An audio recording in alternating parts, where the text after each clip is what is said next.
palm tree posture is designed to free, energize, and balance. Hi, I'm Veronica with WatchMojo.com, and today we're looking at different ways to listen to our own body. The nervous system is like a battery. It's got a positive pole of the battery and a negative pole of the battery. The idea with all the postures, but specifically the palm tree, is how do I take this spinal column where the electricity passes and how do I engage it? Either by compressing it or lengthening it and then side bending it, rotating it. So the first thing you need to have is the pelvis stabilized, because if I want to stretch something, I need to have a fixed point and another one stretching. If both are moving, it doesn't work.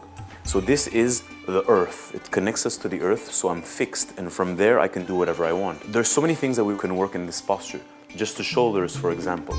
If there's any rigidity, and everybody does have rigidity in the shoulders, the posture will show it to you. Tension in the spinal column, you'll feel it right away as you start coming down into it. Something that's interesting also is there's a diaphragm. So the diaphragm is the muscle that makes you breathe, and it's attached more or less here. The lungs are resting on the diaphragm, and the heart is also resting on the diaphragm. So a lot of times there's a lot of tension in the diaphragm, and it affects the chest, it affects the heart, it affects the lungs. So the posture, when you start to know how to do it, you want to stabilize the lower spinal column and take the rib cage and gently lengthen it. So in this way, the pillars of the diaphragm, which are attached to L2, L3, for example, get to be lengthened.